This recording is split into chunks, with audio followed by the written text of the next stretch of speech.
오늘 말씀의 제목은 성령과 진리로 예배하는 성도입니다. 이 시간 성령과 진리로 예배하는 성도라는 제목으로 하나님 말씀 전하겠습니다.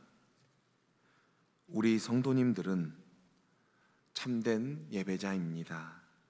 그리고 우리 성도님들은 계속해서 참된 예배자가 되기를 구해야 합니다. 그렇다면 우리는 어떻게 해야 참된 예배자가 될 수 있을까요? 이에 대하여 우리 예배의 대상이신 예수님께서 이 땅에 계실 때 오늘 본문 말씀을 통하여 친히 말씀하신 바가 있습니다. 요한복음 4장 24절 말씀, 우리 다 같이 아는 내용인데요, 한 목소리로 읽겠습니다. 하나님은 영이시니 예배하는 자가 영과 진리로 예배할지니라. 아멘. 우리가 지금 읽는 성경은 2005년도에 개역 개정판 4판입니다. 2005년도 이전에는 개역 개정판 3판으로, 그때는 하나님은 영이시니 예배하는 자가 신령과 진정으로 예배할지니라 이렇게 됐었는데, 번역을 더욱더 문자에 맞춰서 대한성서공회에서 더 정확히 번역을 했어요. 그래서 영과 진리로 예배할지니라 라고 과감히 원문에 맞춰서 번역했습니다. 이 말씀은 우리가 익히 아는 말씀입니다. 하나님은 영이시기에 우리가 예배 드릴 때는 성령으로 예배 드려야 합니다. 하나님은 진리의 영이시기 때문에 우리가 예배 드릴 때는 진리 안에서 예배 드려야 합니다. 이 시간 우리 성도님들이 말씀 제목대로 성령과 진리로 예배하는 성도가 되시기를 주 예수 그리스도 이름으로 축원합니다. 요한복음에 그려지는 예수님께서는 하나님의 시간표를 따라 갈릴리로 향하셨습니다. 갈릴리로 향하시던 중 사마리아를 통과하셔야 했었습니다. 그래서 예수님과 제자들은 역사적으로 유명한 우물, 야곱의 우물이죠. 역사적으로 유명한 우물이 있는 사마리아의 수가라는 동네에 머물게 되셨습니다. 그곳에서 진리 그 자체이신 예수님과 땅에 속한 한 여인과의 대화가 있었습니다. 이 여인은 우리가 알다시피 상처가 많은 여인이었습니다. 그러나 이 여인은 진리에 대하여 정직함과 개방성을 가진 여인이었습니다. 그래서 그녀는 사마리아 여인을 배척하지 않고 자신에게 말을 걸며 물 한 잔을 요구하는 예수님께 관심을 가졌습니다. 그래서 그녀 역시 예수님께 마음을 열었습니다. 그런데 그녀는 야곱의 샘물 앞에서 물 기를 그릇도 없는 예수님 당신께서 사마리아 여인에게 영원히 목마르지 않을 물을 주시겠다고 말씀하시는 것을 들었습니다. 이 내용이 요한복음 4장 14절에 기록되어 있습니다. 요한복음 4장 14절 말씀 우리 한 목소리로 읽겠습니다. 내가 주는 물을 마시는 자는 영원히 목마르지 아니하리니 내가 주는 물은 그 속에서 영생하도록 솟아나는 샘물이 되리라. 아멘. 이러한 예수님의 말씀은 심오한 진리의 말씀이었습니다. 하지만 그녀에게 있어서, 사마리아 여인에게 있어서 예수님의 말씀은 선문답 같았을 것입니다. 그녀는 황당했을 것입니다. 그럼에도 불구하고 그 여인은 진리 그 자체이신 예수님의 말씀에 더욱 집중하기 시작했습니다. 바로 진리를 얻기 위해서는 이러한 자세가 필요합니다. 하지만 진리를 얻기 위해서는 진리에 대한 정직함, 진리 앞에서의 정직함, 진리 앞에서의 개방성, 이 정도가 아니라 여기에 무엇인가가 더 필요한 것이 있었던 것 같습니다. 왜냐하면 로고스이시자 진리 그 자체이신 예수님은 계속해서 하늘에서 오셨고 하늘의 언어를 말씀하시지만, 이 땅에 속한 사마리아 여인은 하늘에 속한 예수님의 말씀을 계속해서 땅의 관점, 육신의 관점으로 들었기 때문입니다. 물론 예수님은 이 여인과의 대화를 포기하지 않으셨습니다. 이 내용이 본문 16절에 기록되어 있습니다. 본문 16절 말씀 우리 다 같이 한 목소리로 읽어요. 이르시되 가서 내 남편을 불러오라. 아멘.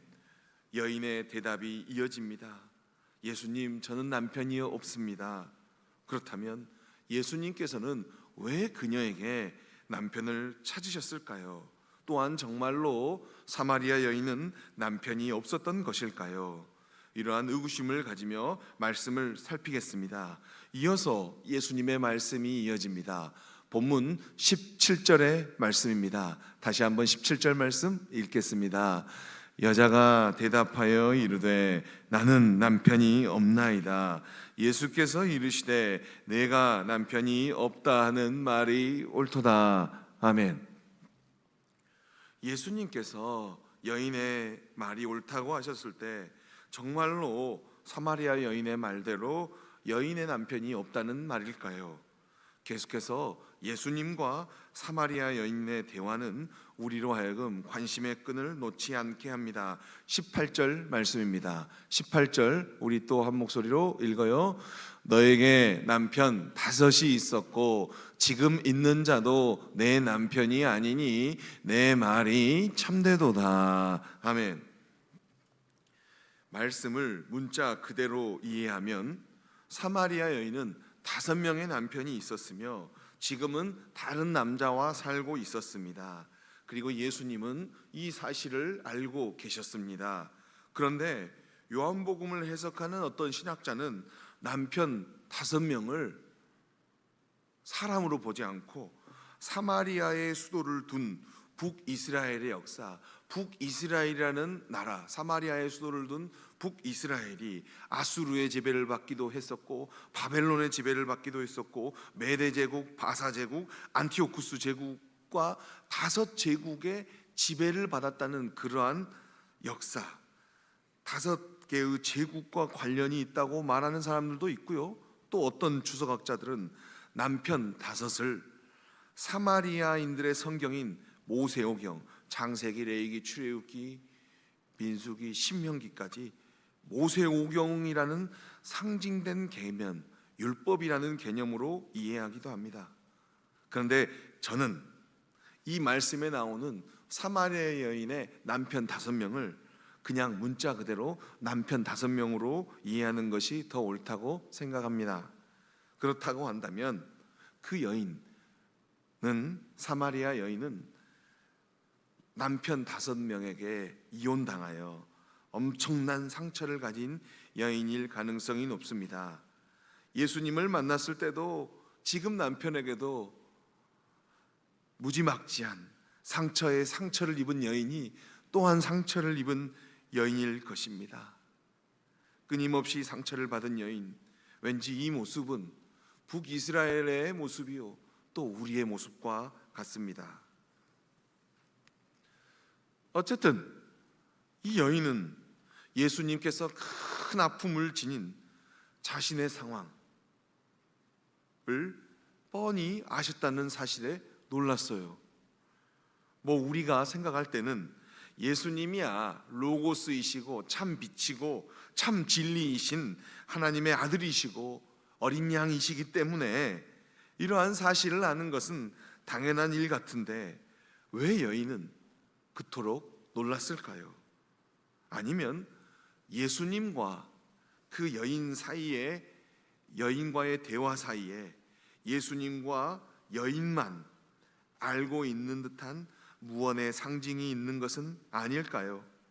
혹시 땅에 속한 사람, 남편으로는 진정한 만족과 기쁨이 없음을 지적하고 계시는 내용이 아닐까요?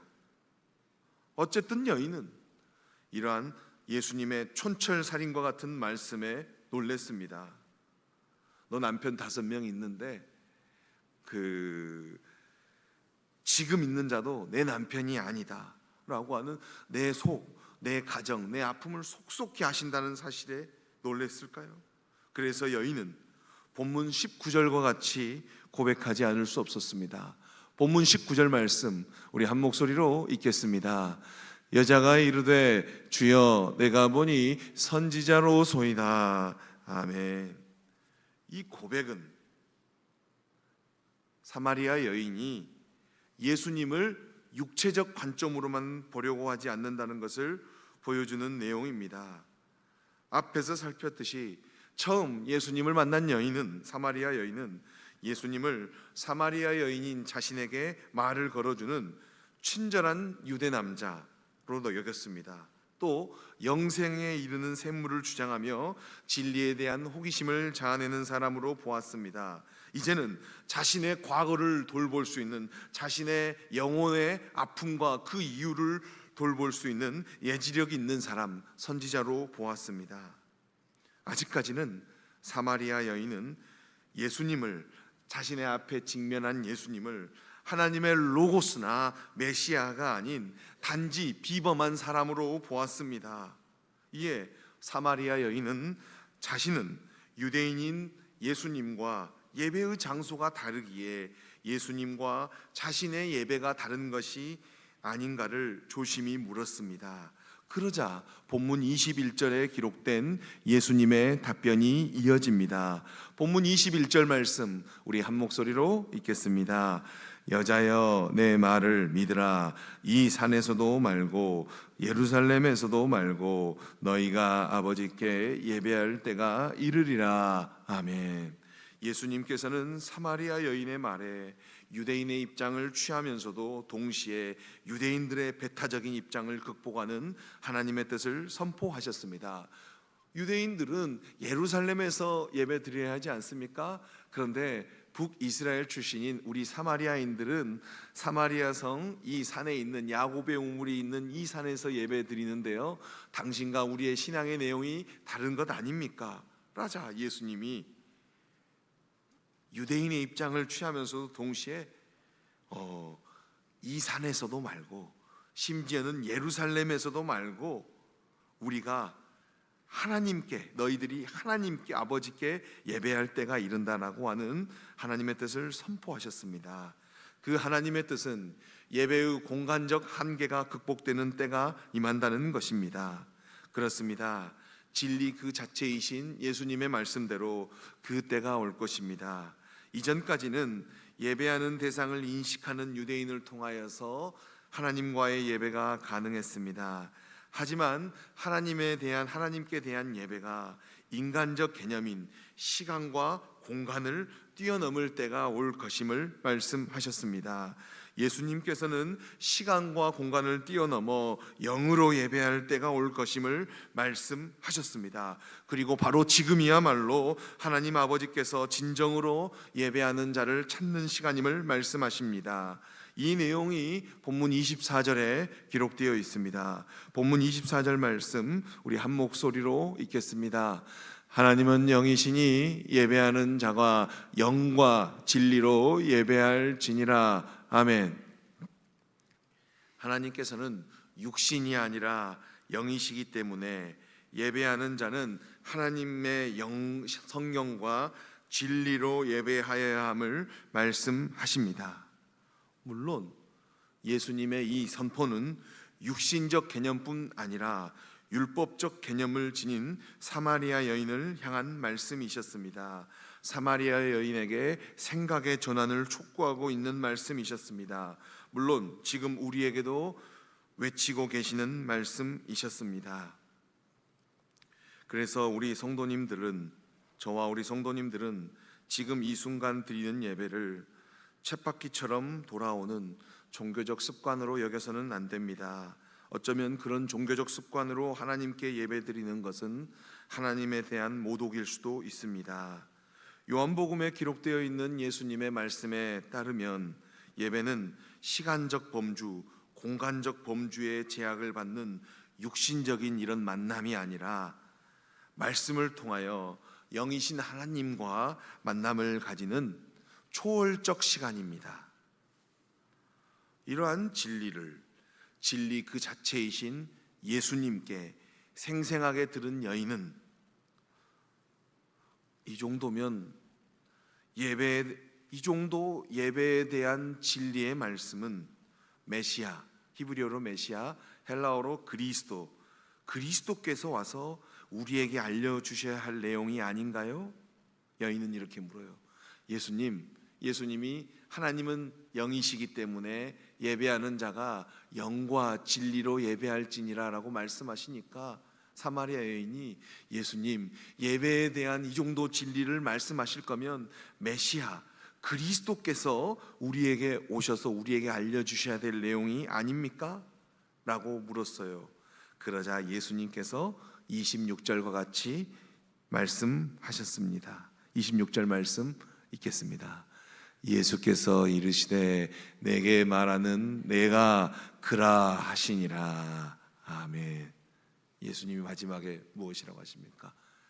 예수님이 지금 말씀하시는 내용은 메시아 그리스도께서 오셔서 해주셔야 할 말씀이 아닙니까? 라고 하자 예수님이 내가 그라 라고 말씀하십니다.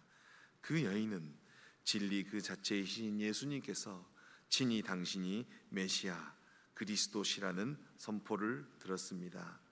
그렇다면 그녀는 어떻게 행동해야 할까요? 그녀에게 진리의 성령님이 임하신다면 그녀는 성령과 진리로 예배하는 성도가 될 것입니다. 그 여인은 예수님께서 메시아 그리스도라고 선포하지 않을 수 없을 것입니다. 기도하겠습니다.